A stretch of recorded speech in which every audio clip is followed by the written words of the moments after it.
Good evening. Welcome to Let's Talk Maywood on Diversity Today Media. I am Dr. Reggie Ratliff, your host on this podcast.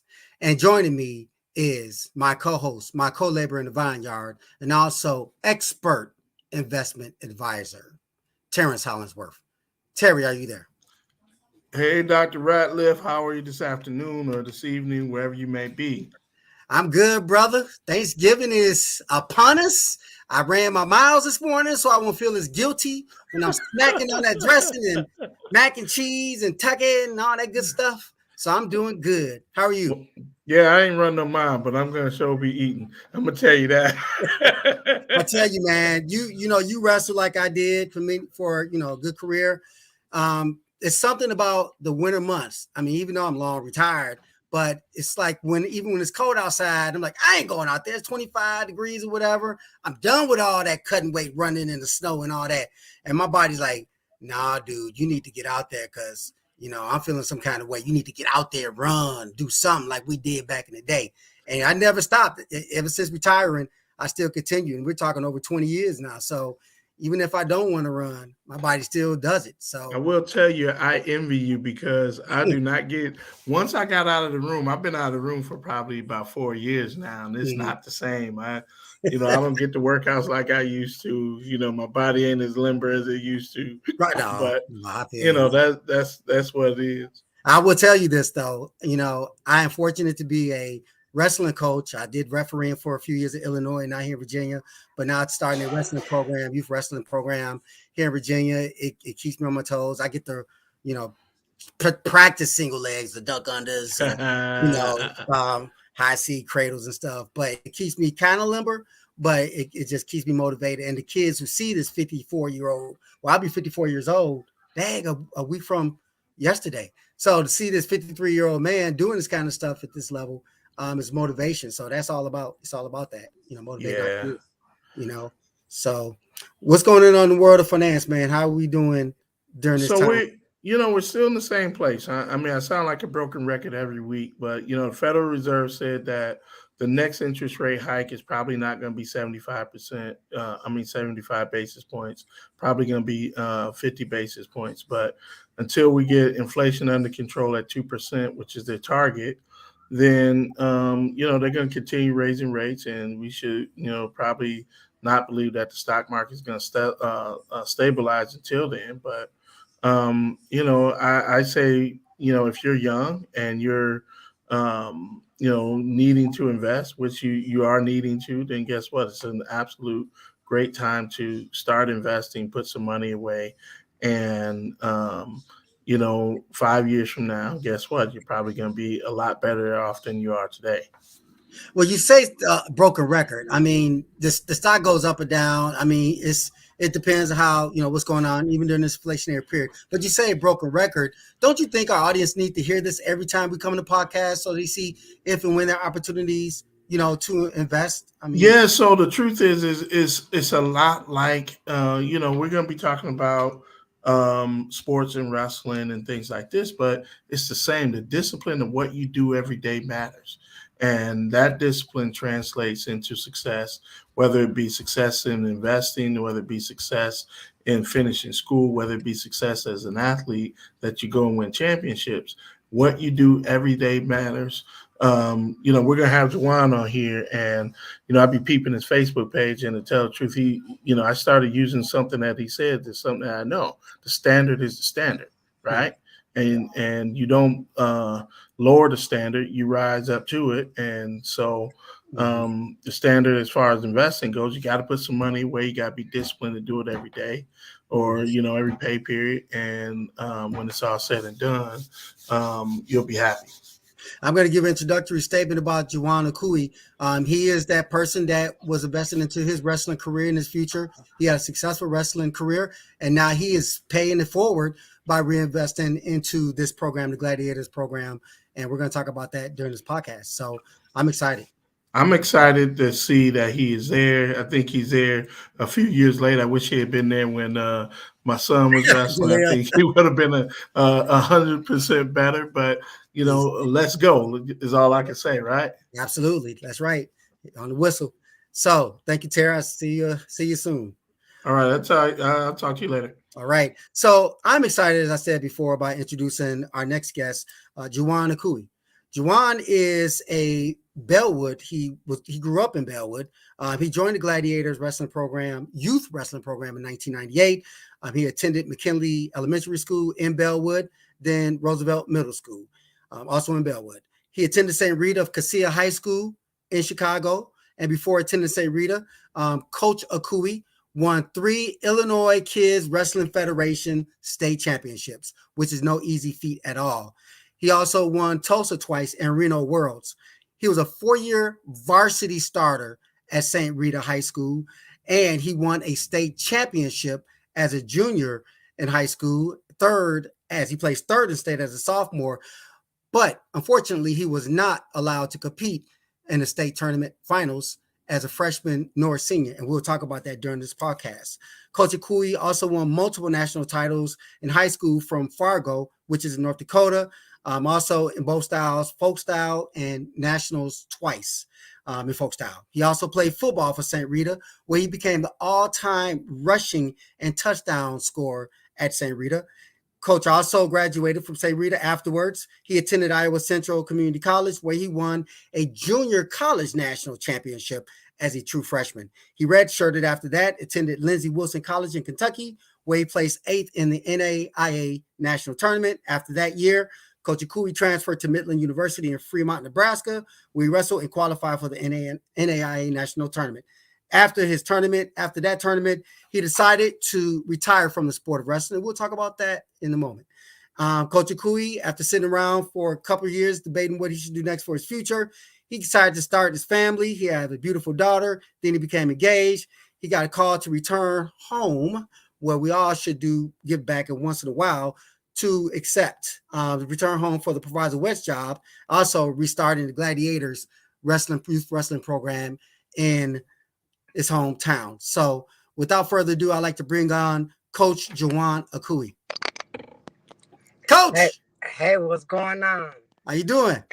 Man, good. It's Thanksgiving around the corner. I'm ready to eat some turkey.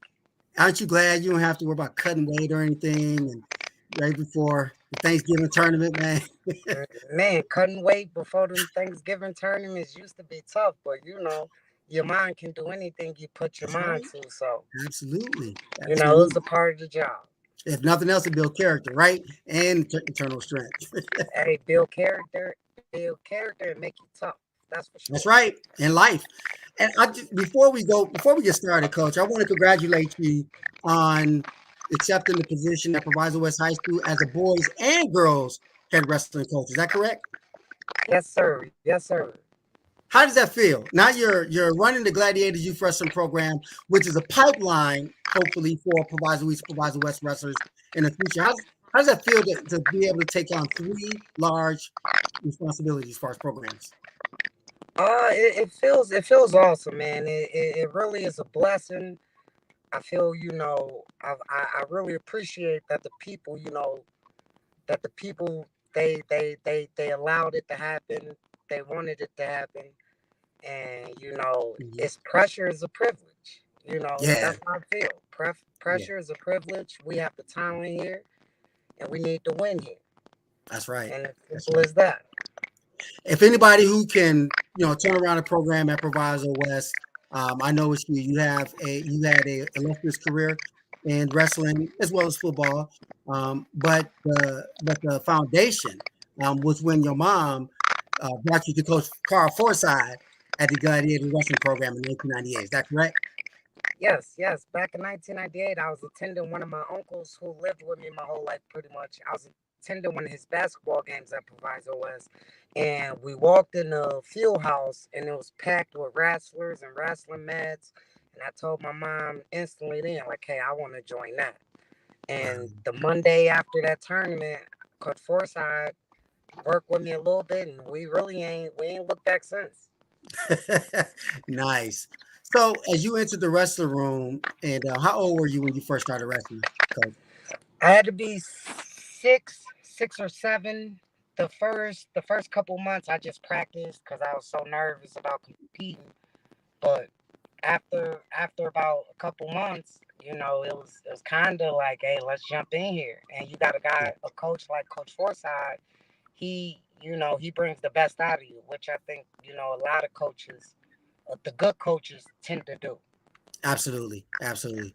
So when did the lights start to come on in your head? Say, hey, I can make a career out of this. Now you grew up in Bellwood, correct? Yes. Okay. When did the lights start to come on? Because I'm gonna tell you something. Proviso West has never had a good wrestling program. All right. There was this rival, of course, you know about the basketball rivalry between East and West as far as basketball. Wrestling's always been one sided. You being a Bellwood resident, hearing about these kind of things, when did the lights start to turn on and say, I can make a difference, at least coming from a Bellwood standpoint? Coming from a Bellwood standpoint, I kind of don't see it that way. You know, beforehand, I understand East had a lot of the championships and Yeah. has one of the best wrestling programs in the history of Illinois wrestling. Yeah. But the way I looked at it is when my friends and myself graduated eighth grade, they were ready to succeed. Yeah. Proviso West, it turned around quick. And Hmm. like I said, my uncle who lived with me, he went to Proviso West. My Hmm. dad, he went to Proviso West back in the late '80s. So we've been losing for a while, but when we brought in the kids Yeah. and good coaches, you Yeah. know, we tend to turn that history around, and that's what I plan on doing. Absolutely. And I can't wait to take down East. All right, bro. I'm gonna pray that's gonna be competitive. I'm never gonna wish winning for West, but with that said, I hope and pray that you're able to bring great things to West. If nobody else can, I know that you can. Real talk. And so let's talk a little bit about your career at St. Rita, Jahwan. You played football also. Did you play for Memorial Park, or how did your football career get started? My mom, she signed me up like she signed me up for everything. We signed up for this Memorial Park Spartans back when I had to be around 6, and Hmm. football is easy to love, Yeah. and once I scored one of them first touchdowns, I had a great coach like Coach Bay, Yeah. and we didn't look back, man. Football was some like no other. You know, Wow. it was awesome, and we had a lot of success with it. And we just went from winning state championship to state championship to state championship to state championship, all the Yeah. way from what, fourth grade to eighth grade, and Wow. we kind of took that success and ran with it. Wow. And evidently you carried that success on the mat and on the field at to St. Rita. Let me ask you, why did you select go to St. Rita instead of Proviso West? Honestly, because at the time, my coach, Coach Forsyth, he wasn't the head coach of Hmm. Proviso West Wrestling. So, Hmm. in my opinion, he wasn't the right guy. He was the right guy for the job, but he wasn't given the job. So I felt Hmm. like I needed to be pushed and exposed uh, to the public of who I was, and I used St. Rita for that reason.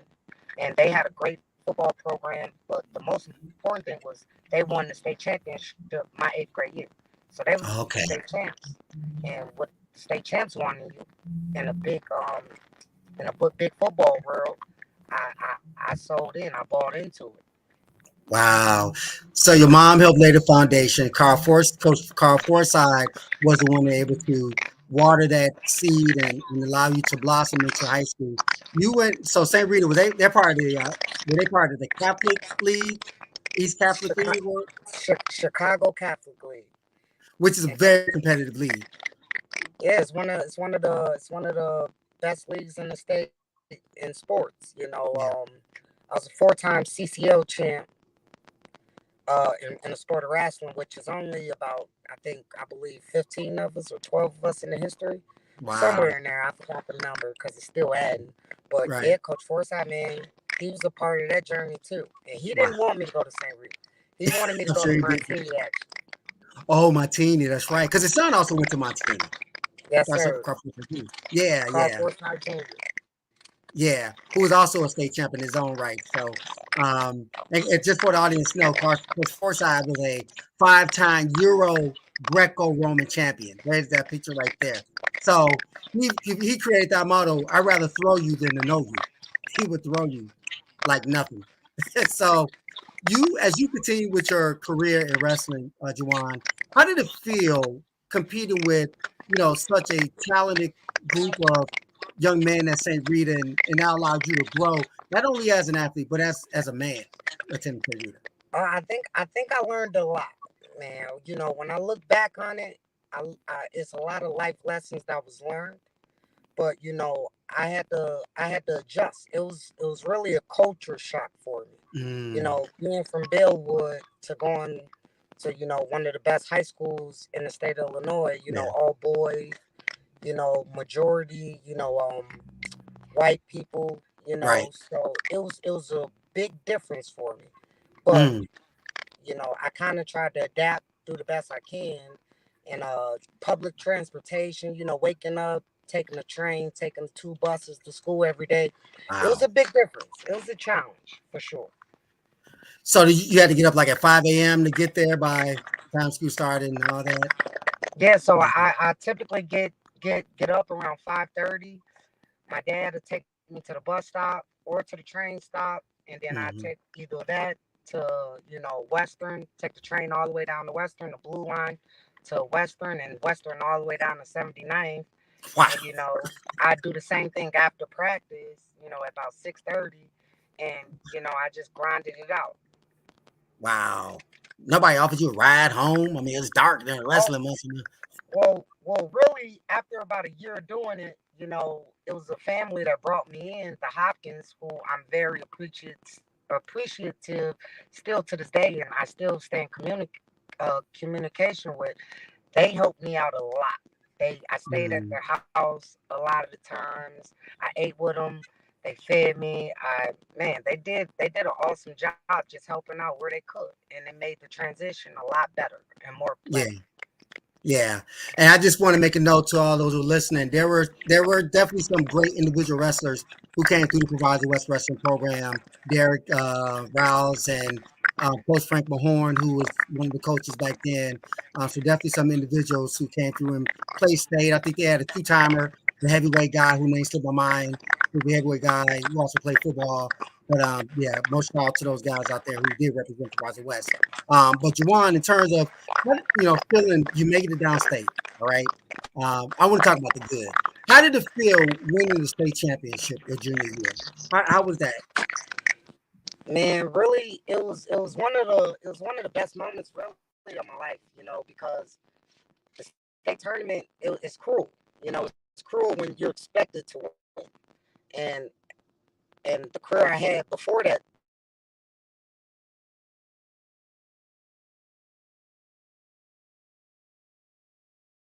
when I actually Hmm. when I failed as a sophomore, taking third, that stuck with me for a long time. The losing Yeah. sticks with you a lot more than the winning does. I like to think. Yeah. And from that moment on, I kind of hit a gear to was like, I got to get this done. Hmm. You had to And finish it. once I Yeah. took that approach, it was on. You were definitely in a tough conference. You had to compete in a tough regional and tough sectional just to even qualify for state, right? So, you finished the job your junior year. I finished the job, man. I got the job done my junior year. It was tough. I had about 2 or 3 losses to the same guy, Charles Argy from Mount Carmel, who was an Ironman champ. Yeah. And so that was a big rivalry all the way since my sophomore year. But also, Andrew Spangler moved up in weight, who was Hmm. all state before that too, who was a Yeah. big time match, and a lot of people waited for it. And when we Hmm. met in the finals, I did what I had to do to get it done. Absolutely. You sure did. You handled your business, as they say, in wrestling. So let's look at what happened your freshman year and your senior year. You said you were unable to compete. What happened in those So 2 years? so my freshman year was unique. It was I was like I said in the beginning, it was a culture shock for me. Going Mhm. out there. Football was kind of normal, but wrestling, if you know wrestling, it takes a toll on you. It's Yeah. more work than you got to put in with anything. Yeah. So the bus rides, the train rides. Mm-hmm. At first, it took me a while to join the wrestling team again. I went for about a week, and then I sat out for about a month, maybe. Mm. And when I came back at 152, the number one guy in the state who eventually won the state title, Steve Zimmerman, was on the team. Mm. So the plan was me to go to 145, which I agreed to and I was ready to do. Yeah. So once I came back from that month off, Zimmerman was hurt. I was pushed in the lineup at 152 and I lost the match. I can't really remember who it was to because I shouldn't have lost. You know, Mm. I was a Right. freshman. I was a little nervous.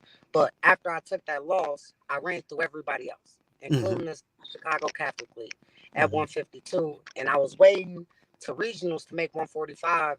But from my understanding, I guess the school messed up on my certification.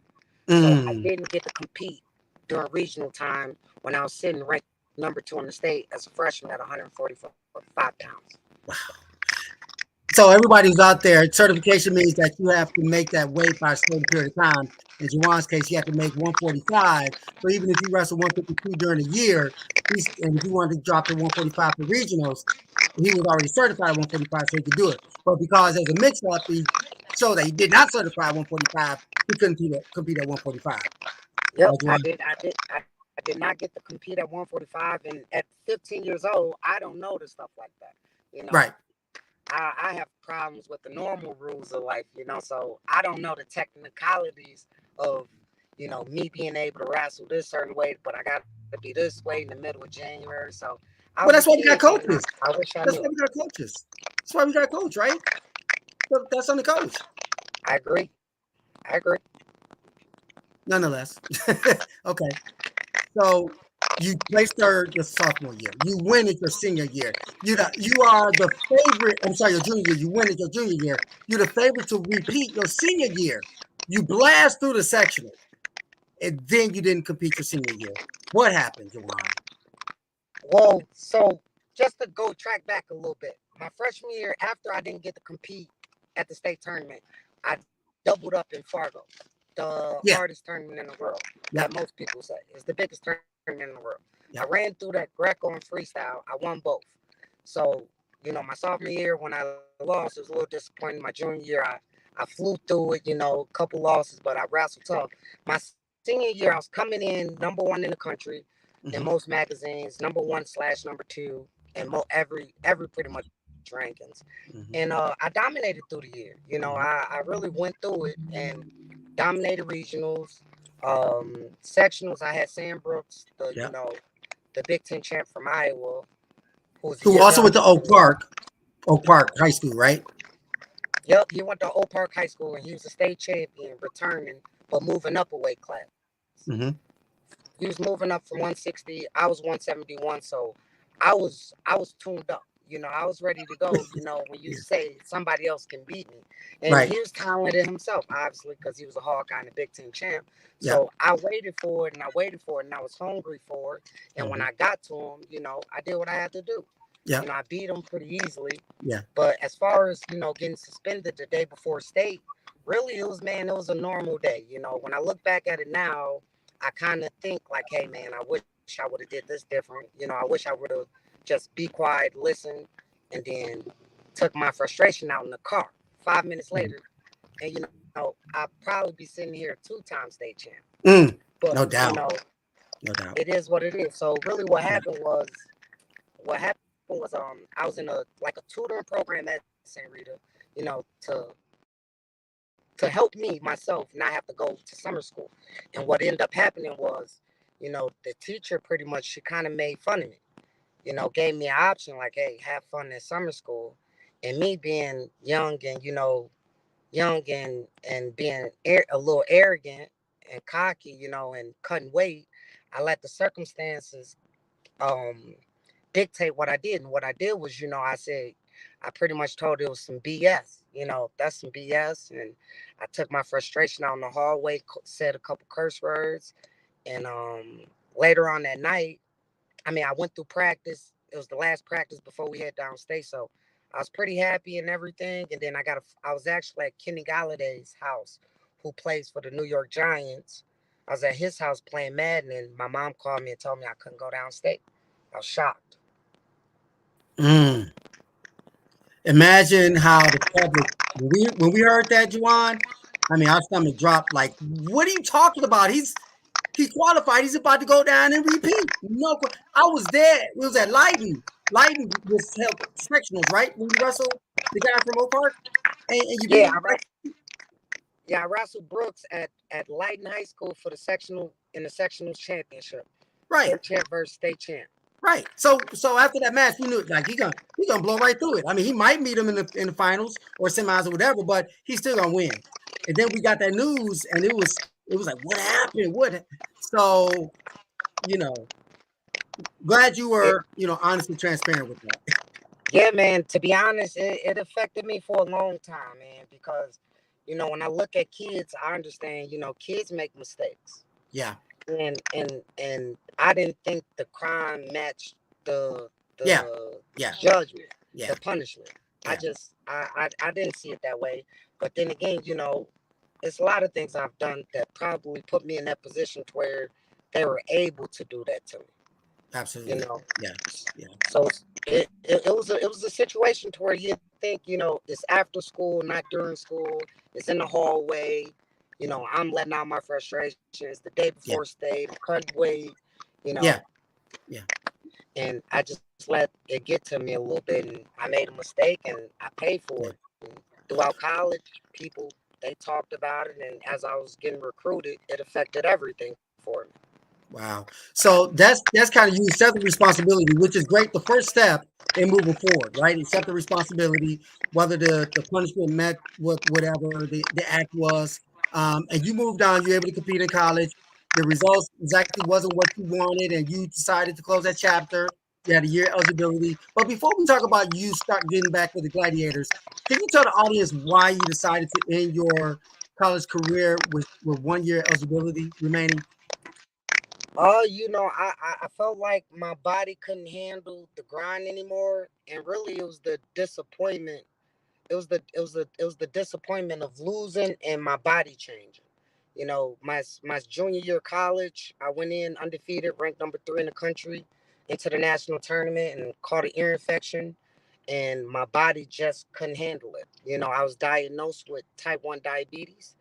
So, about a year before that, so my body was going through changes that I couldn't fix, that I couldn't manage.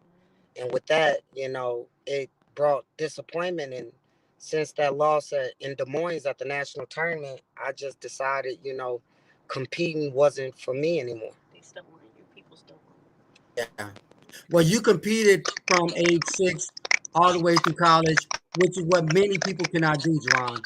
So I understand you might have some times where that moment where you have resentment or whatever, but I look at it like this. You were able to go further than most people did in a wrestling career, let alone compete in college.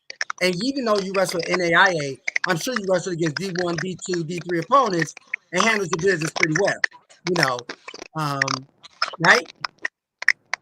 Man, I wrestled against the best of them. When you wrestle at a high level on the national scene, you get to see everybody. So it wasn't, I didn't handle. I take the blame for that because I didn't handle business in school like I should have. And those train rides and those bus rides, they played a part too. But I just didn't get the classwork done like I should.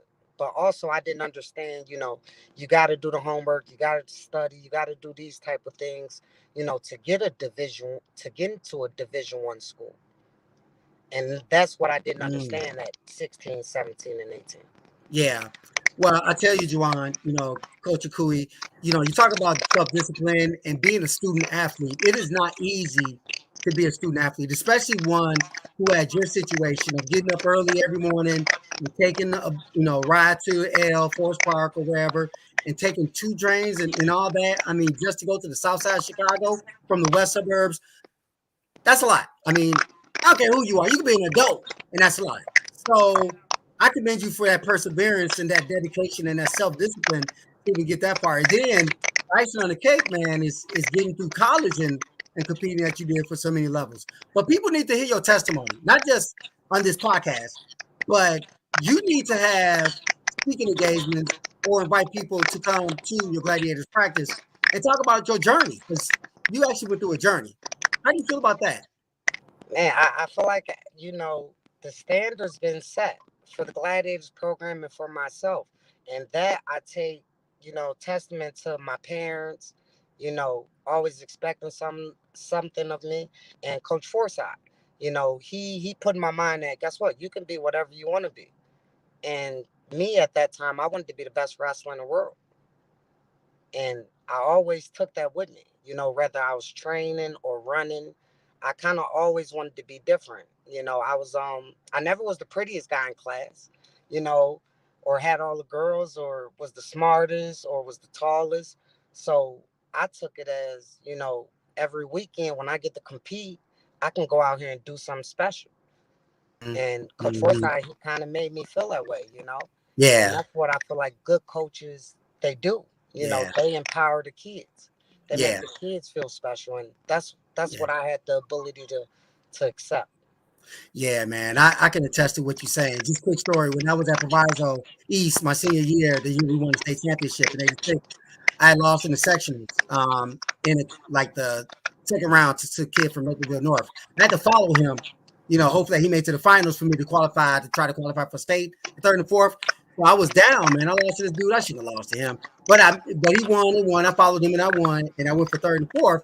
And before that match against Naperville Central, first time I came to me, he said, "You better not let that boy beat you. You from Proviso. You represent. You a pirate. You better not get out there and lose. If you do, you better walk home." And I can't remember what the sectionals was. It was like, I think it was at Naperville Central. But I won, handled my business, and the rest is history. But you're right. A coach motivates the students, the kids. Sometimes at a deeper level than a parent does, just because they're in their war room, just like you are. So I'm glad you took on this role as keeping the gladiators going because I can't think of any other person. And I've been through a lot of wrestlers. I know a lot of wrestlers in our community that can take over a program and continue success like you, Coach Jahwan. So how does that feel taking over this historic program called the Gladiators? Man, it's very humbling first and foremost, that, Coach Forsyth gave me the opportunity, to take over as the head coach.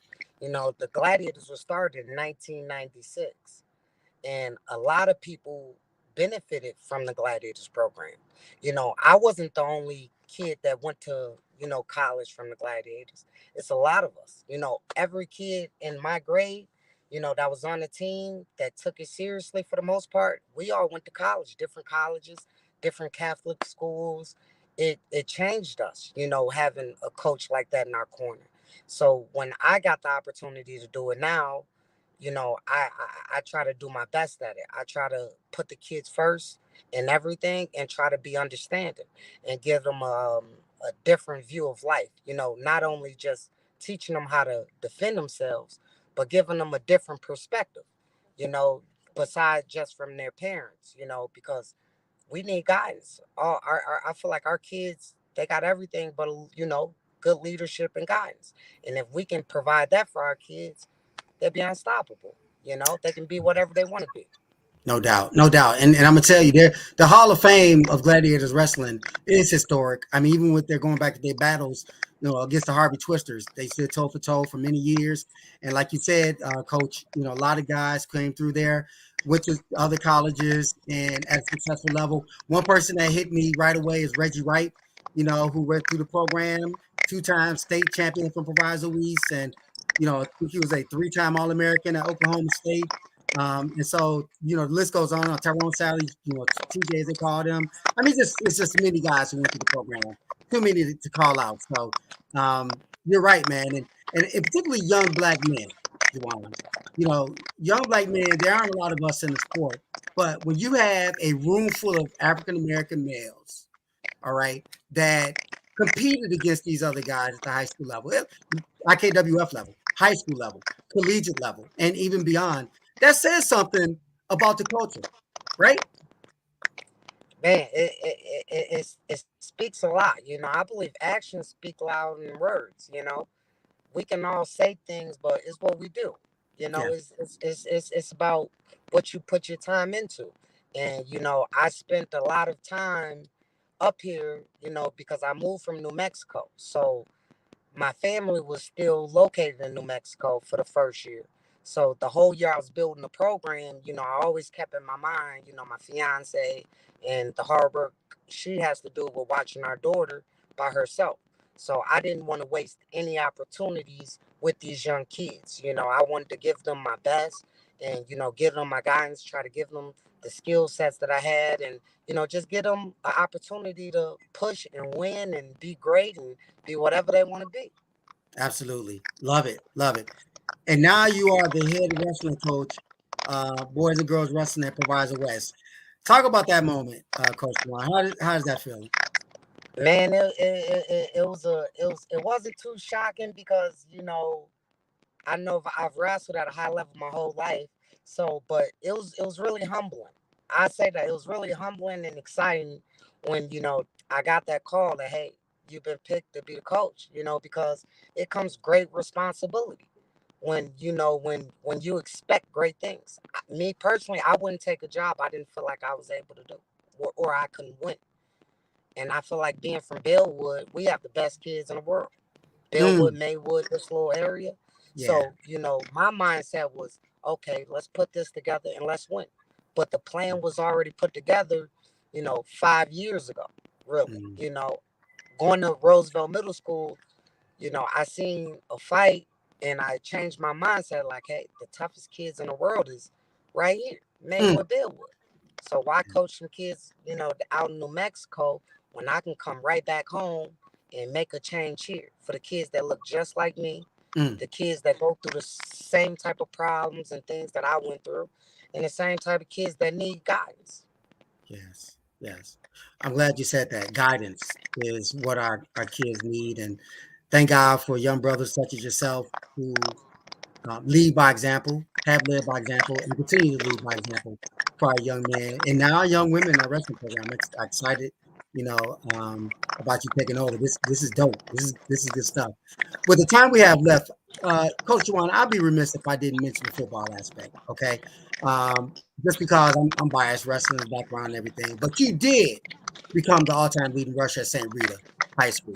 And so, how did you connect that with wrestling? Because they do go hand in hand in some ways. But Man, yeah, they do. They go hand in hand, man. Football is a sport to where it's contact. It's being aggressive.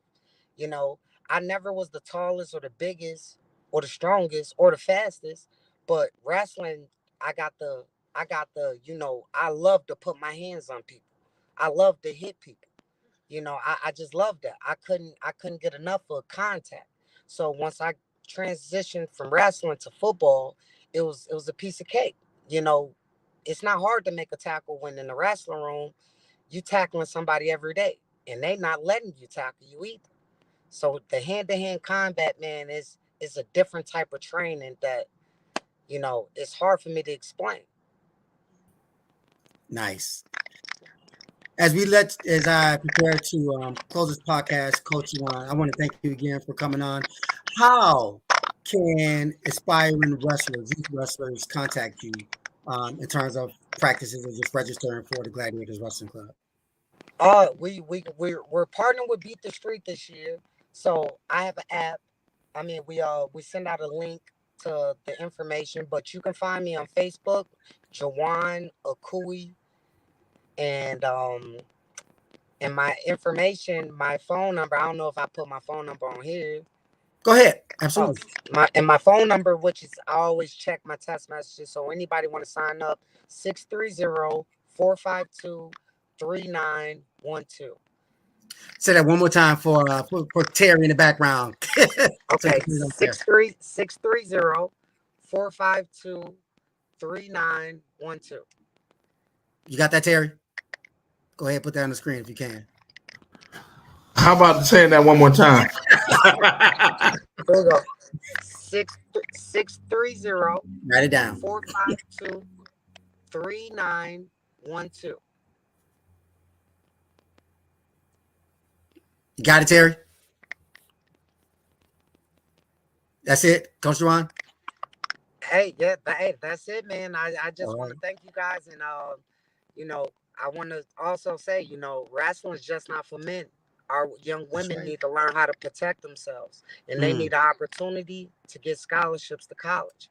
And wrestling is the fastest growing sport in women's sports. Yes. So sign your young ladies up so they can learn how to defend themselves and get Yes. opportunities to travel the country. Coach Jahwan, it's been a pleasure, my brother. God bless you. Keep up doing the great work. I want to give you the final word as we prepare to close our podcast. So please take a minute or two. Thank your audience. Thank your listeners. And any closing thoughts you have. You just mentioned the girls' sport. Whatever it is that's on your spirit, you have an opportunity to let it go now. First off, I want to thank everybody, for tuning in, and that, whatever you're going through, just keep grinding. I had a lot of adversity to overcome, and it took me a while to get it right, but eventually I ended up getting it right, and now I'm here, with my family and with the I get to coach with people that coach me and great guys, and ultimately, man, it's our time, Proviso. It's our time. Love it. And what days, Coach Akui, you can reach him again at area code 630-452-3912 to find out when the Gladiators practice. I do know they practice after school.